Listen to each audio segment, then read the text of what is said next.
Welcome to another edition of Lying on the Beach on Camera, LOBOC. And I'm Steve Greenberg with Lois Whitman-Hess. and our engineer, David Nieves. Did I say that right, David? Yes, David Nieves. Nieves, okay.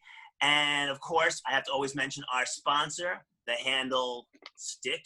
We'll tell you more about this in just a little bit, but Lying on the Beach on Camera is powered by Handle. But our extra special guest is Victoria Lang. She's joining us right over there. She is a Broadway legend as far as I'm concerned. She's enjoyed an award-winning career in theater, television, film, concerts, podcasts, and her recent Broadway productions as a producer include TOOTSIE, which I saw, The CHER Show, which I saw, SYLVIA, 1984, which I wanted to see, and ESCAPE from Margaritaville, and a whole lot of other shows.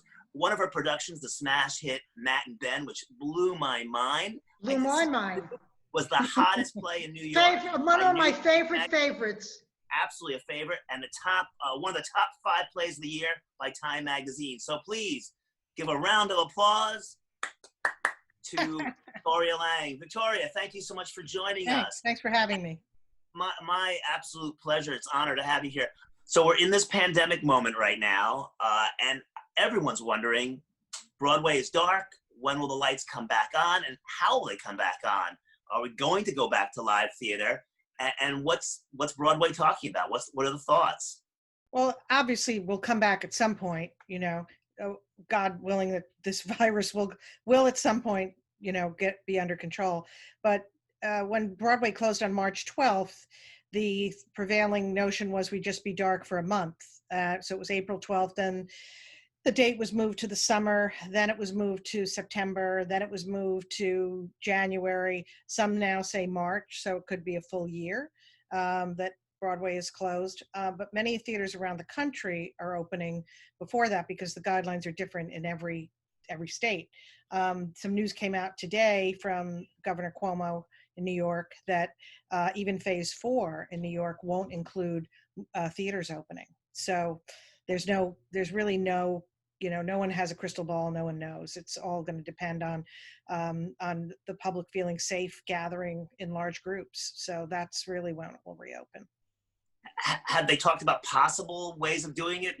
Audience wearing masks or every other row or something like that? Or there's just no idea how to move forward? They've talked about it, and there's been the Broadway League has had many, many committees, and there's so many of my colleagues that have volunteered so much of their time to put on committee after committee after committee to try to figure it out. But the bottom line is that the economics won't work unless the theaters are able to open at 100% capacity. You have to remember that most of the Broadway theaters were built many, many years ago. They're very small and cramped, and so getting people into the theater is very tight. Then the seats are very close together. The bathroom stalls, if you've been in a Broadway theater, going down the stairs, even to the lobbies and into the bathrooms, it's very, very close quarters. So it'd be very difficult to be safe, even with masks and the taking the temperatures and all of that. It's going to be very difficult to do that. So the one thing that the Broadway League has come out with is that it will be have to be at 100% capacity before Broadway theaters can reopen.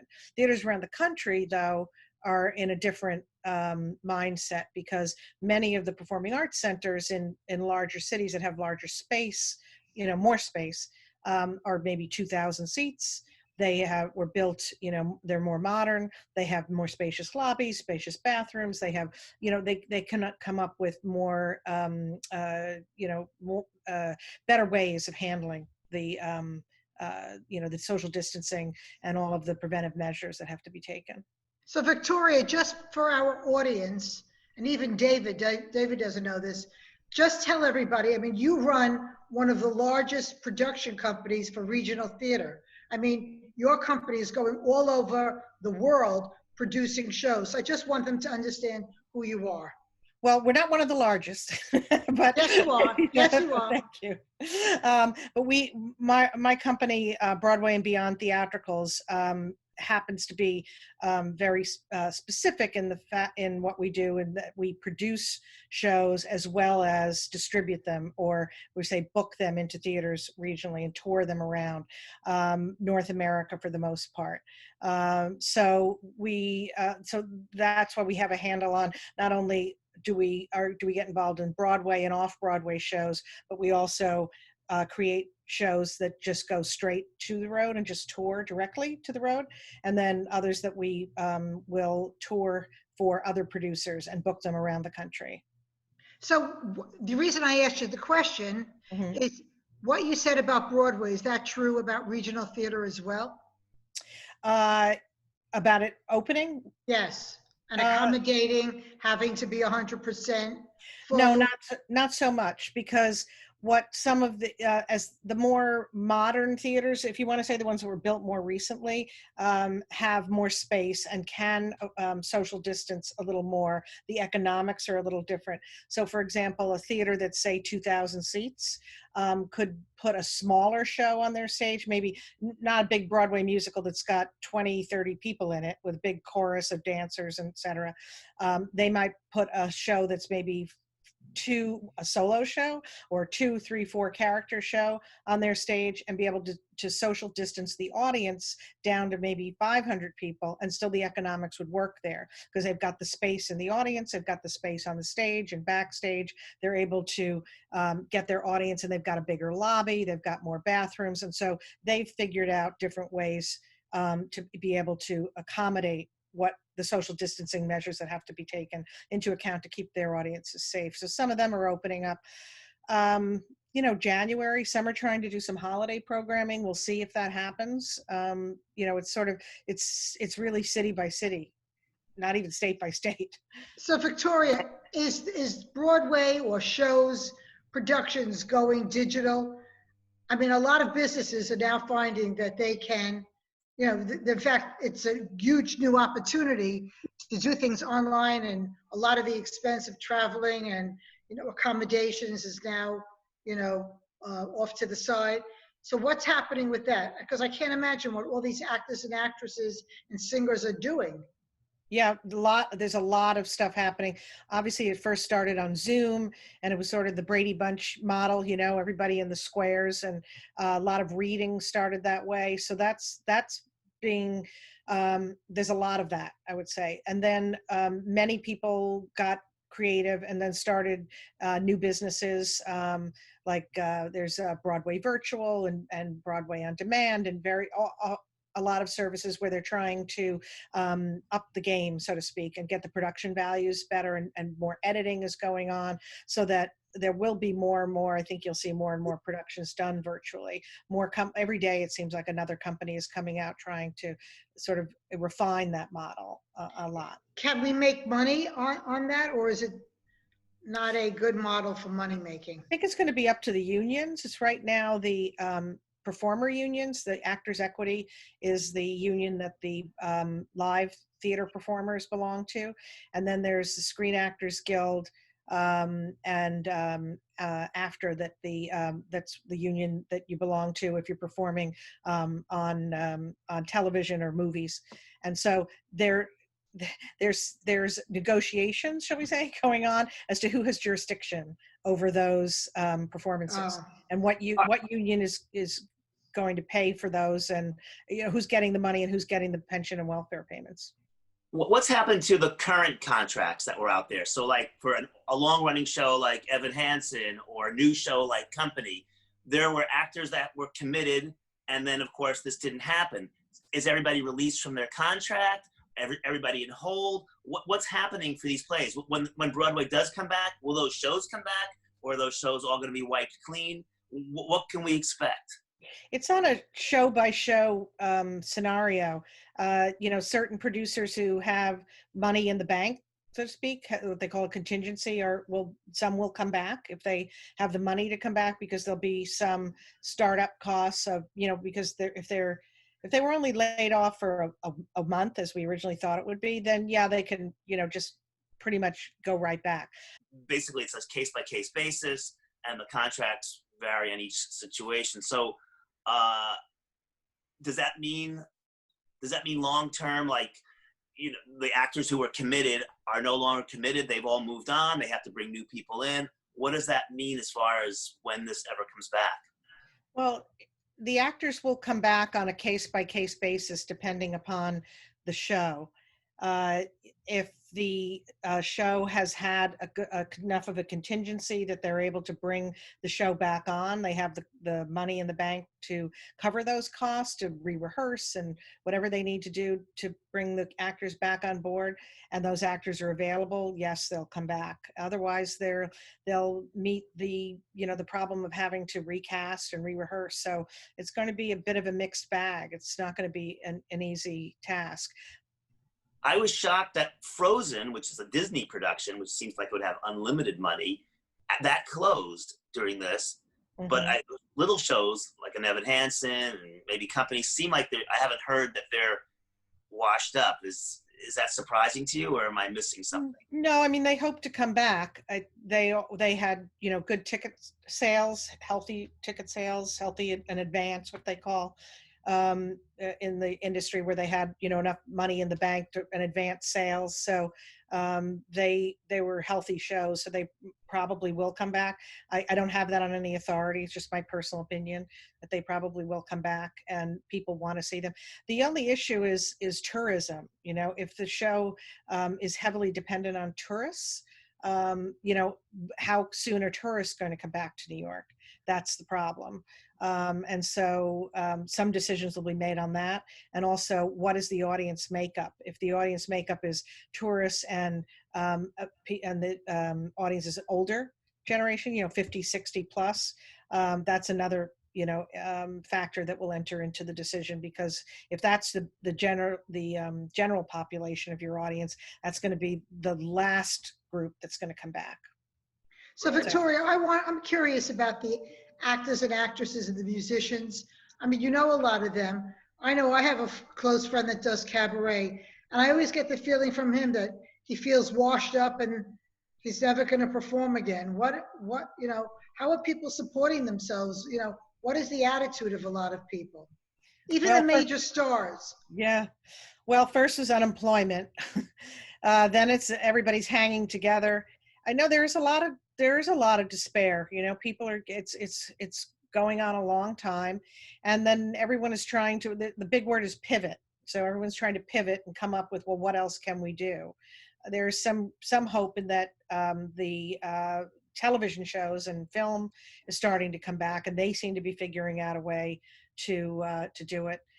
There's a joke like the porn industry figured it out. So during the AIDS crisis, so, right. We should figure it out, now. So that was sort of the joke that was going around recently.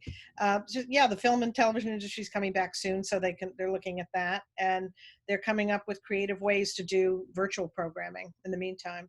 And then some theaters outside of New York and even off Broadway is going to start doing some of the theaters that are 99 seats theaters, the smaller theaters in New York, they're going to start to reopening, and some of the cabaret stuff. It'll be limited seating, but those types of places will start to reopen when the indoor venues start to reopen. And will people have to wear masks in the venue, or that'll be up to the guidelines that the state and the city put down, but probably, most likely. I don't think the performer will, because they can't sing or talk through it. But yes, the audience probably will. Or there'll be a lot of medical dramas. One medical drama after another. Right? Yeah. The mask, it'll seem like it fits the show. Yeah. So, someone's going to come up with a clever mask. Right. Is this a good time for people, investors, to get into the business, run away from the business? Or, is there going to be a lot of innovation that's happening now that's going to stick around forever, in terms of productions and the way it's done? Oh, there's a lot of innovation, and it's a great time to invest in theater because there's a lot of great deals. Because, yes, this is a lot of good deals. Producers are offering a lot of good deals to investors. But, for things that are going to start up next year. So that is one good thing that's come out of it. It's looking to the future because people know that it is going to come back. It's just a waiting game, because as you see, everything's changing day by day. I'll talk to a theater in California as we're booking a certain tour, and the dates change, 3 times they've changed, but Oh, they're still God. committed to doing it. But it's because the guidelines will change, but they're still Right. committed to doing the show. And then, like you said, today they announced different guidelines in Florida, and you've got to quarantine here and you've got to quarantine there. And you have to take these things into account, even with touring. If you've got a company that's going to travel from one state to another, well, now there are guidelines if you've got to quarantine for 2 weeks. So, and how do you tour a whole company? If you quarantine them together on a bus and travel them, and then they've got to sit there for 2 weeks in that state. So there's a lot of challenges out there. I mean, there's also the actors and actresses. Are they available? Oh, So they're all available. Oh, yeah, they're fine. Yeah. And people want to work. Yeah. They want to work. In the 1970s, I heard, because I wasn't around then, but in the 1970s, they were always talking about, is this the end of Broadway? Is this the end of Broadway? And so when this all happened, I'm sure that's been bantered, right? This is maybe not an entertainment way that's going to work into the future. Do you think this is not going to take Broadway down? Do you think it'll come back stronger than ever? Or are you nervous that this is could be a fatal blow or a serious blow to the Broadway community? I don't think it's going to take Broadway down, but it's definitely, you're going to see a lot of shows that we thought would run for a long time will probably close the longer it goes on. And then you'll just see some new things come. Like you said, in the 70s, there's Michael Riedel's book, Razzle Dazzle, talked about, all Broadway was dead in the 70s, and you could get any theater you wanted, in the 70s and the 80s. And now, until, the virus hit, it was like planes lined up at JFK at rush hour. You could not get into a theater. You were just playing a waiting game, trying to get one. So probably there'll be more theaters available, and there'll be more innovation. Just like, if you've been on a plane lately or in certain places, people say the New York subway, you've never seen it so clean. You've never seen a subway so clean. I think you're going to see a lot of cleaner theaters and people paying more attention to things. There'll be a lot of innovations. Out of crisis comes innovation. So we'll see some new things, and you're probably going to see a lot of plays about about this time in our lives, I'm sure. Absolutely. So speaking of innovation, can't talk about innovation without mentioning our sponsor, who powers Lying on the Beach on Camera, and that is the Handle Stick. Lois will demo it for us. The Handle Stick, which is the accessory that you can add directly to your phone or to your phone case. It lets you hold the phone much easier. You can also set it up so that it is a kickstand, so that you can use your phone vertically or horizontally. And one of the newest features, you can actually get one personalized. So besides coming in 40 amazing colors, you can actually get your face printed on that, or your company logo, or your favorite Broadway show right on your Handle Stick. And of course, the most amazing thing about the Handle Stick is the fact that David knows this. What's the starting price of the Handle Stick? David, please. $10. That's right, just $10. So you can't beat that price. And so if you want more information, you can go to Handle, Handl, New York, spelled out, .com. That's Handle, Handl, New York.com to find out all the beautiful colors it comes in and all the different patterns, and to customize it. So you can have your own customized, one-of-a-kind Handle Stick. So please check that out. And we always appreciate Handle for being our sponsor and powering Lying on the Beach. So Victoria, I know a lot of people that have said in the last several months that, New York is just not the same without theater. People that are down here with me in Miami Beach, or people I speak to in LA or the Midwest, like, why should I go to New York? There's nothing to do. There's no theater. And it's so strange. I mean, I am a New Yorker. I lived there most of my life. I lived in the same apartment building and the same apartment for 40 years. And people are talking about New York like I've never heard before. New York was always ground zero in terms of the world, as far as I was concerned. And now it's like, why should I go to New York? I want to move out of New York. There's nothing to do. And I'm like, oh my God, are you crazy? it's not going to be like this forever. What is your answer to that? The same. It's not going to be like this forever, but it is. I'm only a short distance outside of New York now, but going back there on an occasional basis, it's very different. But we have to do what we have to do to get rid of this virus, and all things will pass. It will pass soon, and we'll figure it out. We happen to be a very creative community, the theater community. That's what we do. We create. We come up and with new ways to innovate, and so we'll figure it out. And theater will be back. As we said, it's going to start off Broadway. It'll start small. It'll start with solo shows, two-handers, as they call them, with two people, small shows in smaller venues where all of the conditions can be controlled, and people will feel comfortable and safe. And it'll probably start with the younger people because they feel invincible. They don't feel as vulnerable as older audiences. And probably the New Yorker people in the 5 boroughs that, can get there easily. And then I think once there's a comfort level, the tourists and people will start to come back. And probably the bigger shows with, the healthier shows like the Hamiltons, Wickeds, those shows, maybe the Disney shows will start to come back. And someone has to be the first one and prove that they can do it and figure it out. I certainly hope that more Manhattanites that kind of like get a little lax because they're right there and they figure, I can go anytime, that they become very supportive of theater, and actually get out of their apartments. People don't know the habits of people that live in Manhattan. They cocoon a lot. They don't feel the necessity to do anything because they're at an advantage point of always being able to go and do whatever they want. So they wait. So we need them. I'm going to start a campaign. Get out there. Absolutely. Get out of the apartment. Yeah, get out. I know. I think New York without Broadway is not totally New York. But I also think that this is a moment in time. There will be some sort of treatment or virus that'll make it, ease people up and make people feel comfortable doing this again. So I think Broadway, it's taking a nice long break, but I think it's going to come back stronger than ever because people miss it, they love it, and there's nothing like live theater. So, and if for anyone who hasn't gone to a Broadway show, put it in your 2021 calendar. You've got to see a Broadway show. So, exactly. On that note, do we have anything more to ask? Oh, David, I do have one more question. Victoria, do you think that this pandemic is going to impact pricing of theater? Because a lot of people couldn't go because they couldn't afford a few $100s to see a major show.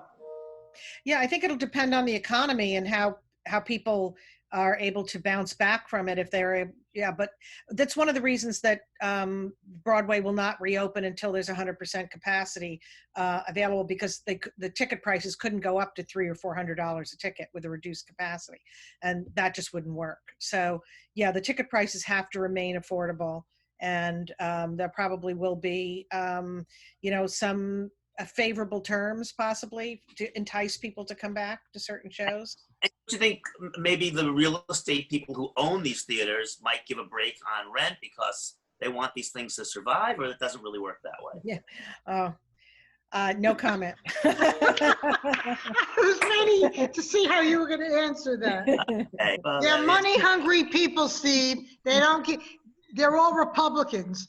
Oh, that was Lois who said that.